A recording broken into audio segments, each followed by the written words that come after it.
Oh, hi, hello, welcome nerds to Let's Talk About Myths, baby, where I am your host, Liv, reading you the final part of my new favorite masterpiece, the life-changing, utterly thrilling, and incredible novel by Lucian. Full of intentional bullshit, the silliest, most over-the-top stuff that he could come up with. Because remember, that's what's intended with this. He's satirizing, straight up making fun of the people of his time and those that came before him. People like whoever came up with Homer's Odyssey.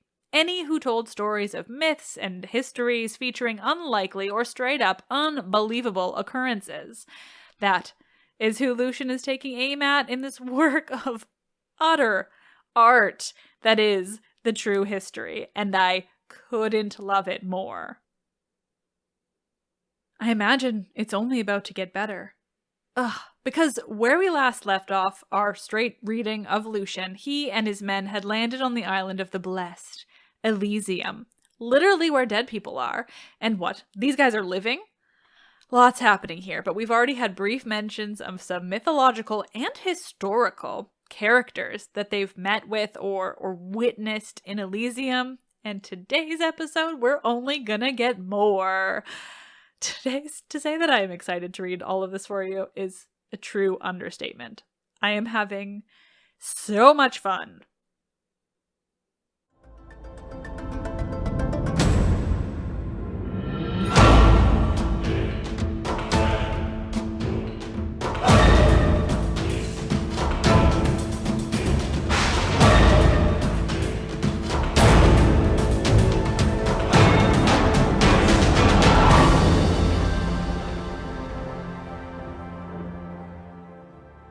This is Lucian's True History, translated by Francis Hickes, Part 3.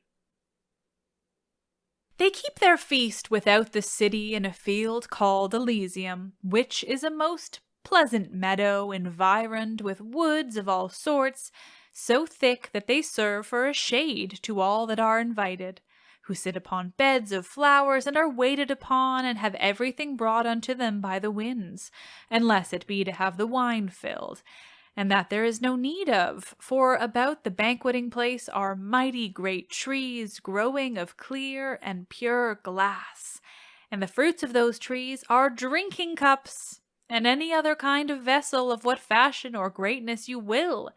And every man that comes to the feast gathers 1 or 2 of those cups and sets them before him, which will be full of wine presently, and then they drink. Instead of garlands, the nightingales and other musical birds gather flowers with their beaks out of the meadows adjoining, and fly over their heads with chirping notes and scatter them among them.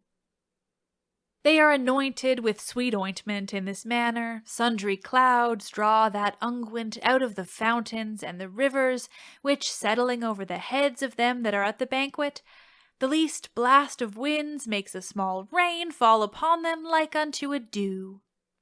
After supper they spend the time in music and singing their ditties that are in most request they take out of Homer's verses, who is there present himself and feasting among them, sitting next above Odysseus.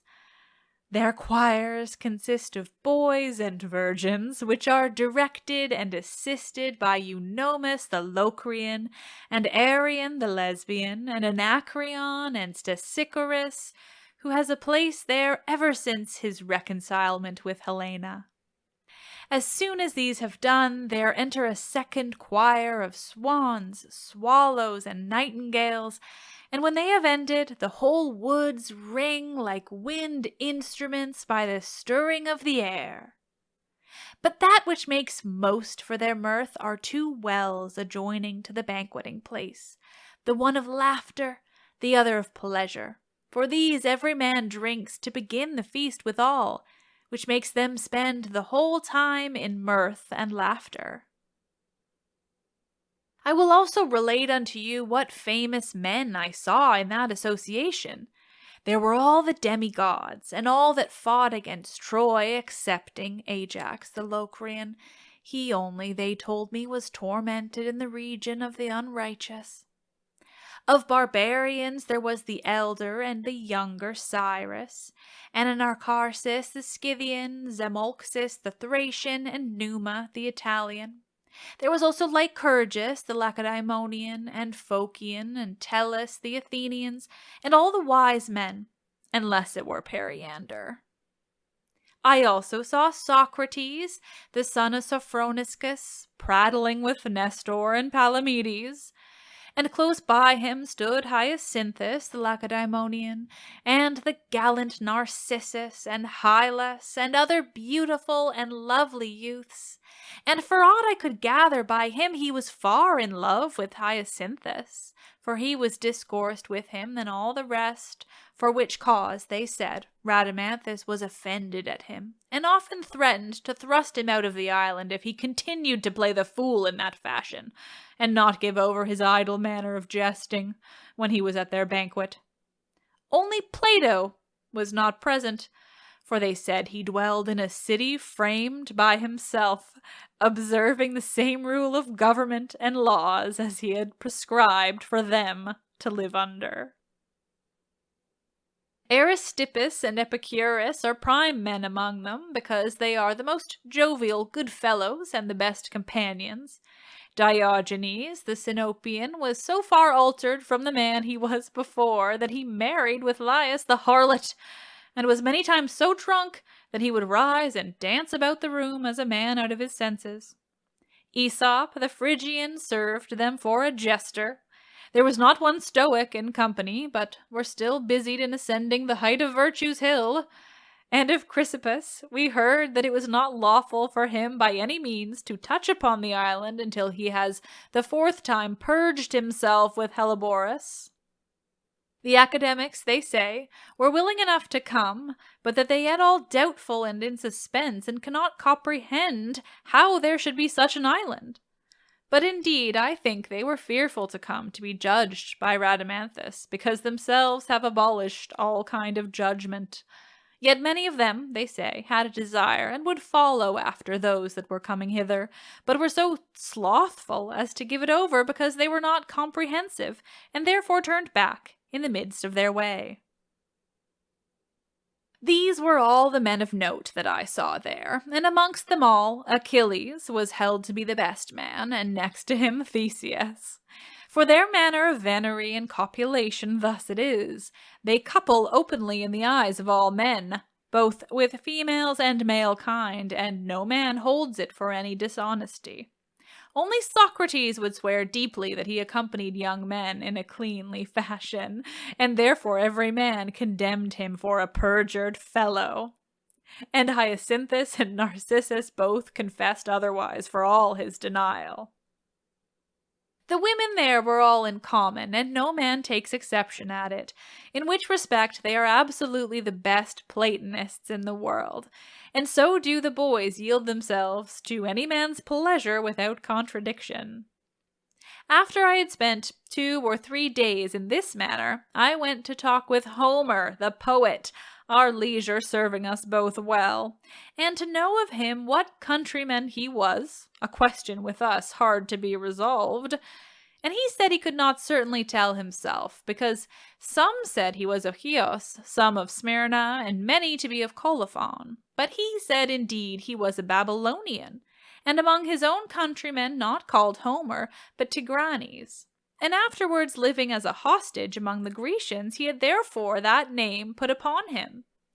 Then I questioned him about those verses in his books that are disallowed as not of his making, whether they were written by him or not. And he told me they were all his own, much condemning Xenodotus and Aristarchus, the grammarians, for their weakness in judgment.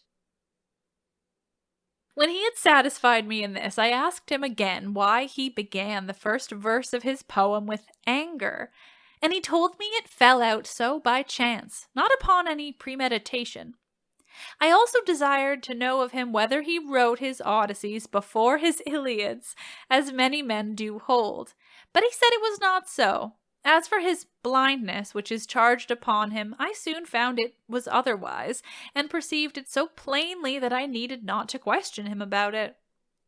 Thus was I used to do many days when I found him idle, and would go to him and ask him many questions, which he would give me answer to very freely, especially when we talked of a trial he had in the court of justice, wherein he got the better. For Thersites had preferred a bill of complaint against him for abusing him and scoffing at him in his poem, in which action Homer was acquitted, having Odysseus for his advocate. About the same time came to us Pythagoras the Samian, who had changed his shape now 7 times, and lived in as many lives, and accomplished the periods of his soul. The right half of his body was wholly of gold, and they all agreed that he should have placed amongst them, but were doubtful what to call him, Pythagoras or Euphorbus. Empedocles also came to this place, scorched quite over as if his body had been broiled upon the embers, but could not be admitted for all his great entreaty. The time passed thus along. The day of prizes for masteries of activities now approached, which they call Thanatusia.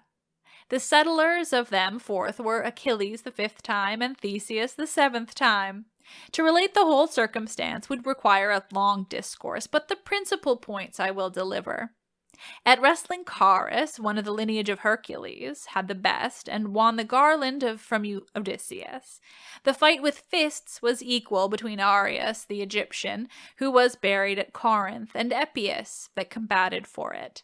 There was no prize appointed for the Pancratian fight, neither do I remember who got the best in running, but for poetry, though Homer without question were too good for them all, yet the best was given to Hesiod. The prizes were all alike, garlands plotted of peacock's feathers. As soon as the games were ended, news came to us that the damned crew in the habitation of the wicked had broken their bounds, escaped the gaolers, and were coming to assail the island, led by Phalaris the Agrigentine, Busiris the Egyptian, Diomedes the Thracian, Sciron, Pituacamptes, and others, which, Rhadamanthus hearing, he ranged the heroes in battle array upon the sea-shore, under the leading of Theseus and Achilles and Ajax Telamonius, who had now recovered his senses, where they joined fight. But the heroes had the day, Achilles carrying himself very nobly. Socrates also, who was placed in the right wing, was noted for a brave soldier, much better than he was in his lifetime, in the battle at Delium, for when the enemy charged him, he neither fled nor changed countenance, wherefore afterwards, in reward of his valor, he had a prize set out for him on purpose, which was a beautiful and spacious garden, planted in the suburbs of the city, whereunto he invited many, and disputed with them there, giving it the name of Necra Academia. Then we took the vanquished prisoners and bound them, and sent them back to be punished with greater torments. This fight was also penned by Homer, who, at my departure, gave me the book to show my friends, which I afterwards lost, and many else things beside. But the first verse of the poem I remember was this: "Tell me now, Muse, how the dead heroes fought." When they overcome in fight, they have a custom to make a feast with sodden beans, wherewith they banquet together for joy over their victory. Only Pythagoras had no part with them, but sat aloof off, and lost his dinner because he could not away with beans. 6 months were now passed over, and the 7th halfway onwards, when a new business was begot amongst us. For Cinnaras, the son of Scintharus, a proper tall young man, had long been in love with Helena, and it might plainly be perceived that she as fondly doted upon him. for they would still be winking and drinking to one another whilst they were a-feasting, and rise alone together and wander up and down in the wood. This humour increasing, and knowing not what course to take, Cinyras' device was to steal away Helena, whom he found as pliable to run away with him, to some of the islands adjoining, either to Phello or Tyresa, having before combined with 3 of the boldest fellows in my company to join with them in their conspiracy, but never acquainted his father with it, knowing that he would surely punish him for it.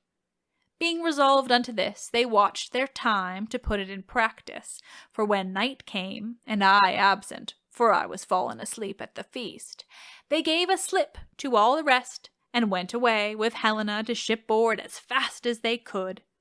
Menelaus waking about midnight, and finding his bed empty and his wife gone, made an outcry, and calling upon his brother, went to the court of Rhadamanthus. As soon as the day appeared, the scouts told them that they had spotted a ship, which by that time was got far off into the sea. Then Rhadamanthus set out a vessel made of one whole piece of timber of asphodelus wood, manned with 50 of the heroes to pursue after them, which were so willing on their way that by noon they had overtaken them, newly entered into the milky ocean, not far from Tyresa. So near were they got to make an escape. Then we took their ship and hauled it after us with a chain of roses and brought it back again. Rhadamanthus first examined Cinyras and his companions whether they had any other partners in this plot, and they, confessing none, were adjudged to be tied fast by the privy members and sent into the place of the wicked, there to be tormented, after they had been scourged with rods made of mallows. Helen, all blubbered with tears, was so ashamed of herself that she would not show her face. They also decreed to send us packing out of the country, our prefixed time being come, and that we should stay there no longer than the next morrow. Wherewith I was much aggrieved, and wept bitterly to leave so good a place and turn wanderer again. I knew not whither.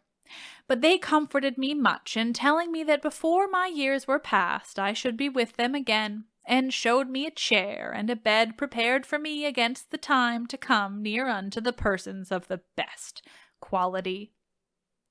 Then went I to Rhadamanthus, humbly beseeching him to tell me my future fortunes, and to direct me in my course. And he told me that after many travels and dangers I should at last recover my country, but would not tell me the certain time of my return. And, showing me the islands adjoining, which were 5 in number and a 6th a little further off, he said, "Those nearest are the islands of the ungodly, which you see burning all in a light fire. But the other 6th is the island of dreams, and beyond that is the island of Calypso, which you cannot see from here. When you are past these, you shall come into the great continent, over against your own country, where you shall suffer many afflictions, and pass through many nations, and meet with men of inhuman conditions, and at length attain to the other continent." When he had told me this, he plucked a root of mallows out of the ground, and reached it to me, commanding me in my greatest perils to make my prayers to that, advising me further neither to rake in the fire with my knife, nor to feed upon lupins, nor to come near a boy when he is past 18 years of age. If I were mindful of this, the hopes would be great that I should come to the island again.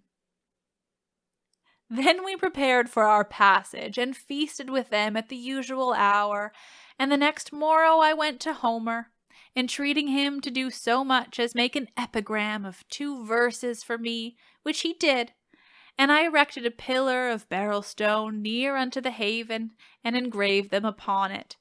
The epigram was this: "Lucian the gods beloved did once attain to see all this, and then go home again." After that day's tarrying, we put to sea, brought onward on our way by the heroes, where Odysseus, closely coming to me, that Penelope might not see him, conveyed a letter into my hand to deliver to Calypso in the island of Ogygia.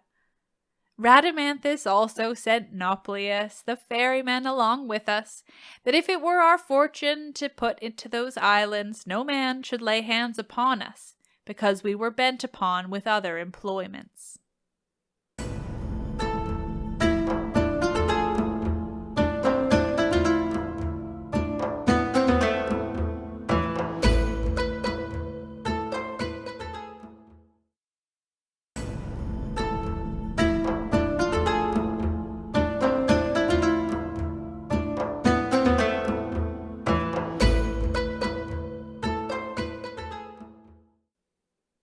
No sooner had we passed beyond the smell of that sweet odor, but we felt a horrible, filthy stink, like pitch and brimstone burning, carrying an intolerable scent as if men were broiling upon burning coals. The air was dark and muddy, from which distilled a pitchy kind of dew. We heard also the lash of the whips and the roaring of the tormented.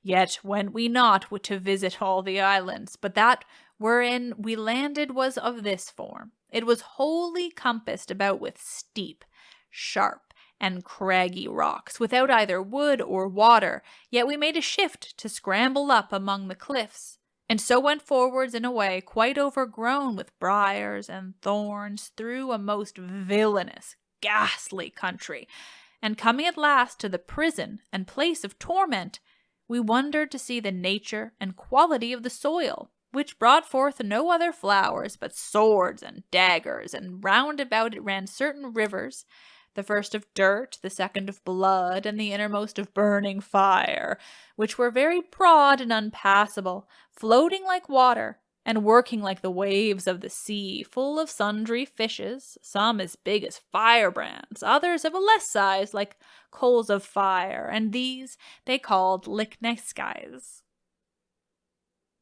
There was but one narrow entrance to it, and Timon of Athens appointed to keep the door. Yet we got in by the help of Nauplius, and saw them that were tormented, both kings and private persons, very many, of which there were some that I knew, for there I saw Cinyras tied by private members and hanging up in the smoke. But the greatest torments of all are inflicted upon them that told any lies in their lifetime, and wrote untruly, as Ctesias the Cnidian, Herodotus, and many other, which I beholding, was put in great hopes that I should never have anything to do there, for I do not know that I ever spoke any untruth in my life. We therefore returned speedily to our ship, for we could endure the sight no longer, and taking our leaves of Nauplius, sent him back again. A little after appeared the island of Dreams near unto us, an obscure country and unperspicuous to the eye, endued with the same quality as dreams themselves are, for as we drew it still gave back and fled from us, that it seemed to be farther off than at the first. But in the end we attained it and entered the haven called Hypnus, and adjoined the Gate of Ivory, where the temple of Electryon stands, and took land somewhat late in the evening.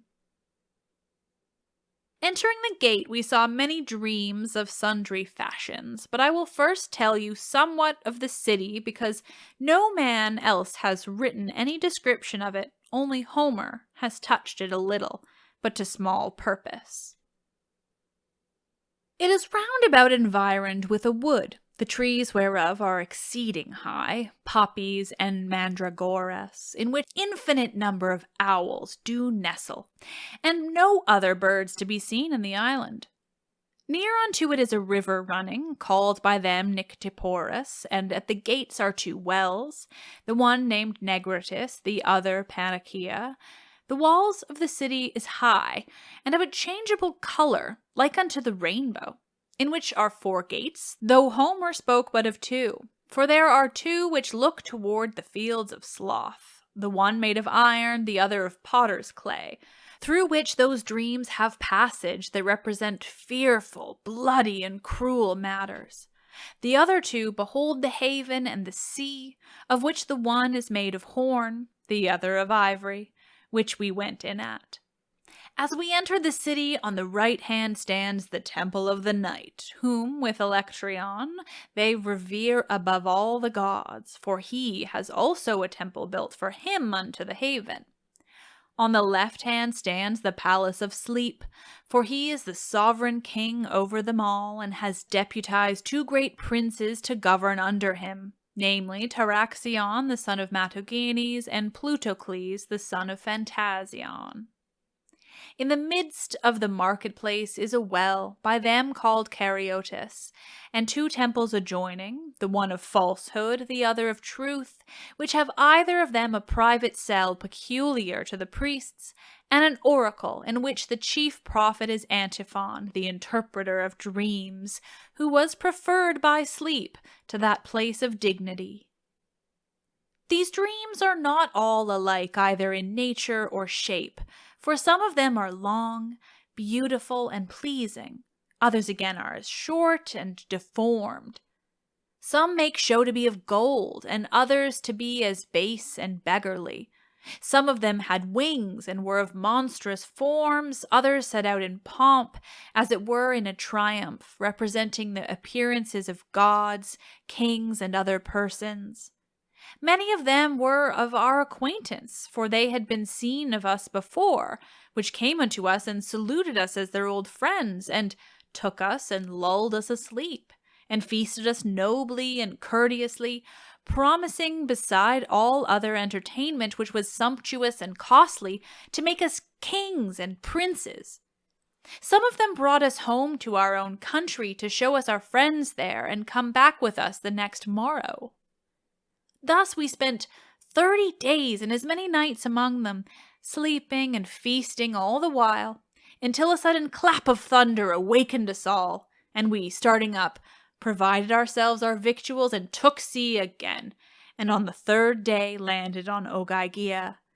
But upon the way I opened the letter I was to deliver, and read the contents, which were these.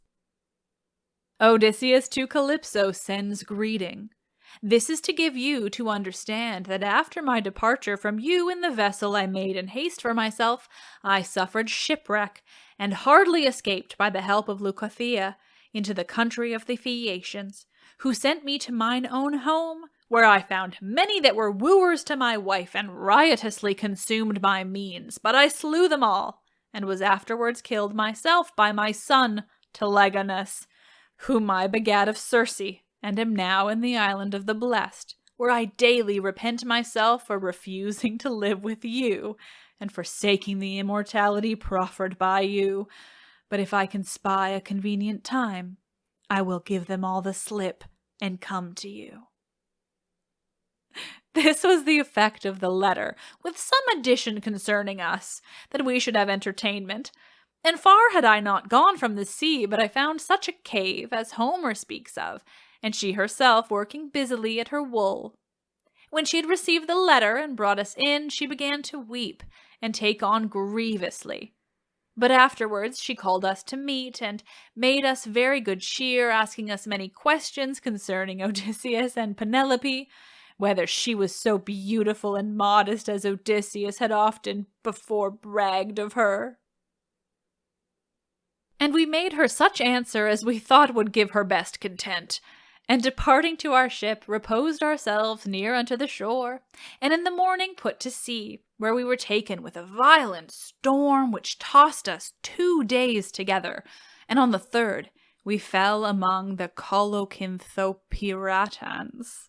These are a wild kind of men that issue out of the islands adjoining, and prey upon passengers, and for their shipping have mighty great gourds, 6 cubits in length, which they make hollow when they are ripe, and cleanse out all that is within them, and use the rinds for ships, making their masts of reeds and their sails of the gourd leaves. These set upon us 2 ships furnished, and fought with us, and wounded many, casting at us, instead of stones, the seeds of these gourds. The fight was continued with equal fortune until about noon, at which time, behind the Colocynthopiritans, we espied the Carionautans coming on, who, as it appeared, were enemies to the other, for when they saw them approach, they forsook us and turned about to fight with them.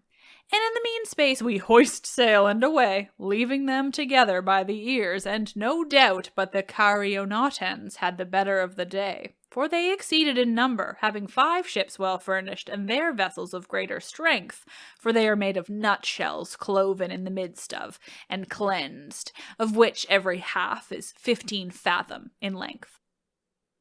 When we were got out of sight, we were careful for the curing of our hurt men, and from that time forwards went no more unarmed, fearing continually to be assaulted on the sudden.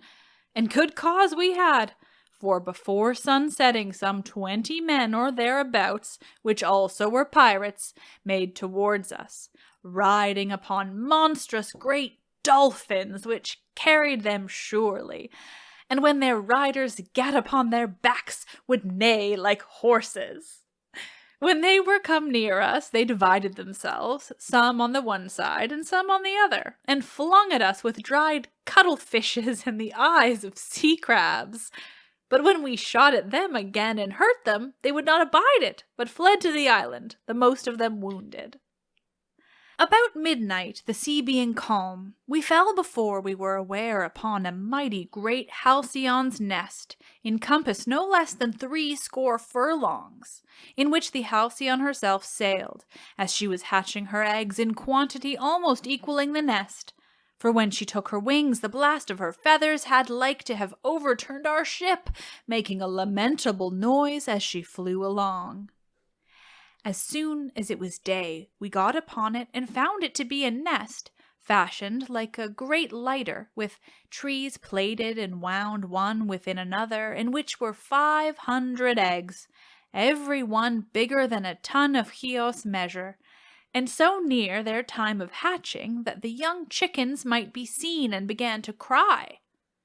Then with an axe we hewed one of the eggs in pieces, and cut out a young one that had no feathers, and yet which was bigger than 20 of our vultures.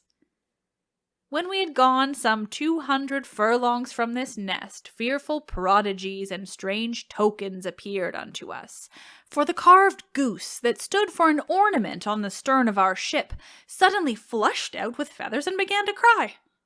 Scintharus, our pilot, that was a bald man, in an instant was covered with hair, and which was more strange than all the rest, the mast of our ship began to bud out with branches and to bear fruit at the top, both of figs and great clusters of grapes, but not yet ripe.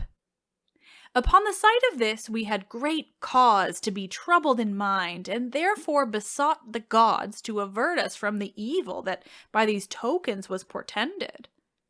And we had not passed full out 500 furlongs, but we came in view of a mighty wood of pine trees and cypress, which made us think it had been land, when it was indeed a sea of infinite depth, planted with trees that had no roots, but floated firm and upright, standing upon the water. When we came to it and found how the case stood with us, we knew not what to do with ourselves. To go forwards through the trees was altogether impossible, they were so thick and grew so close together, and to turn again with safety was as much unlikely. I therefore got me up to the top of the highest tree to discover, if I could, what was beyond, and I found the breadth of the wood to be 50 furlongs or thereabout, and then appeared another ocean to receive us, wherefore we thought it best to essay to lift up our ship upon the leaves of the trees which were thick grown, and by that means pass over, if it were possible, to the other ocean. And so we did, for fastening a strong cable to our ship, we wound it about the tops of the trees, and with much ado poised it up to the height, and placing it upon the branches, spread our sails, and were carried as it were upon the sea, dragging our ship after us by the help of the wind, which set it forwards. At which time a verse of the poet Antimachus came to my remembrance, wherein he speaks of sailing over tops of trees. When we had passed over the wood and were come to the sea again, we let down our ship in the same manner as we took it up. Then sailed we forwards in a pure and clear stream, until we came to an exceeding great gulf or trench in the sea, made by the division of the waters as many times as upon land, where we see great clefts made in the ground by earthquakes and other means. Whereupon we struck sail, and our ship stayed upon a sudden when it was at the pit's brim, ready to tumble in, and we, stooping down to look into it, thought it could be no less than 1,000 furlongs deep, most fearful and monstrous to behold. For the water stood, as it were, divided into two parts, but looking on our right hand far off, we perceived a bridge of water, which to our seeming did join the two seas together, and crossed over from one to the other. Wherefore we labored with oars to get unto it, and over it we went, and with much ado got to the further side, beyond all our expectation. Then a calm sea received us, and in it we found an island, not very great, but inhabited with unsociable people. For in it were dwelling wild men named Bucephalians, that had horns on their heads like the picture of Minotaurus, where we went ashore to look for fresh water and victuals, for ours was all spent. And there we found water enough, but nothing else appeared. Only we heard a great bellowing and roaring away off, which we thought to have been some herd of cattle, and going forwards fell upon those men, who, espying us, chased us back again, and took 3 of our company. The rest fled towards the sea.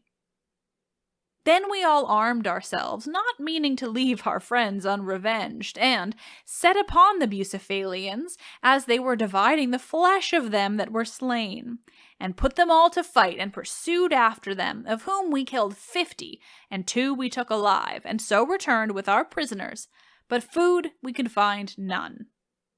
Then the company were all earnest with me to kill those whom we had taken, but I did not like so well of that, thinking it better to keep them in bonds until ambassadors should come from the Bucephalians to ransom them that were taken. And indeed they did, and I well understood by the nodding of their heads and their lamentable lowing, like petitioners, what their business was. So we agreed upon a ransom of sundry cheeses and dried fish and onions, and 4 deer with 3 legs apiece, 2 behind and 1 before. Upon these conditions we delivered them whom we had taken, and tarrying there but 1 day, departed. Then the fishes began to show themselves in the sea, and the birds flew over our heads, and all other tokens of our approach to land appeared unto us. Within a while after we saw men travelling the seas in a new-found manner of navigation, themselves supplying the office both for ship and sailor, and I will tell you how. As they lie upon their backs in the water, and their privy members standing upright, which are of large size and fit for such purpose, they fasten thereto a sail, and holding their cords in their hands, when the wind has taken it, are carried up and down as please themselves. After these followed others riding upon cork, for they yoke 2 dolphins together and drive them on, performing themselves the place of a coachman, which draw the cork along after them. These never offered us any violence, nor once shunned our sight, but passed along in our company without fear, in a peaceable manner, wondering at the greatness of our ship, and beholding it on every side. At evening we arrived upon a small island, inhabited, as it seemed, only by women, which could speak the Greek language. For they came unto us, gave us their hands, and saluted us, all attired like wantons, beautiful and young, wearing long mantles down to the foot. The island was called Cabalusa, and the city Hydramardia. So the women received us, and every one of them took aside one of us for herself, and made him her guest. But I, pausing a little upon it, for my heart misgave me, looked narrowly round about, and saw the bones of many men, and the skulls lying together in a corner. Yet I thought not good to make any stir, or to call my company about me, or to put on arms, but taking the mallow into my hand, made my earnest prayers thereto that I might escape out of those present perils. Within a while after, when the strange female came to wait upon me, I perceived she had not the legs of a woman, but the hoofs of an ass. Whereupon I drew my sword, and taking fast hold of her, bound her, and examined her upon the point. And she, though unwillingly, confessed that they were sea women, called Onoscelians, and they fed upon strangers that travelled that way. For, said she, when we have made them drunk, we go to bed to them, and in their sleep make a hand of them. I, hearing this, left her bound in the place where she was, and went up to the roof of the house, where I made an outcry, and called my company to me, and when they were come together, acquainted them with all that I had heard, and showed them the bones, and brought them into her that was bound, who suddenly was turned into water, and could not be seen. Notwithstanding, I thrust my sword into the water to see what would come of it, and it was changed into blood. Then we made all the haste we could to our ship, and got us away, and as soon as it was clear day, we had sight of the mainland, which we judged to be the country opposite to our continent. Whereupon we worshipped, and made our prayers, and took counsel what was now to be done. Some thought it best only to go a land, and so return back again. Others thought it better to leave our ship there, and march into the midland to try what the inhabitants would do. But whilst we were upon this consultation, a violent storm fell upon us, which drove our ship against the shore, and burst it all in pieces. And with much ado we all swam to land with our arms, every man catching what he could lay his hands upon. These are all the occurrences I can acquaint you with, till the time of our landing, both in the sea and in our course to the islands, and in the air, and after that in the whale, and when we came out again, and betide unto us among the heroes, and among the dreams, and lastly among the Bucephalians, and the Onoscelians. What passed upon land, the next books shall deliver.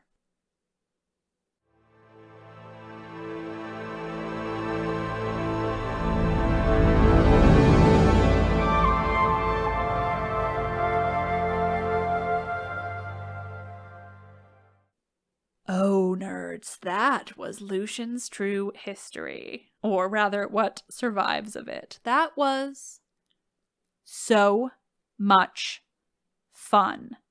What is he doing being so ridiculous? Love that Herodotus is like the only famous person in Tartarus. Like, poor guy.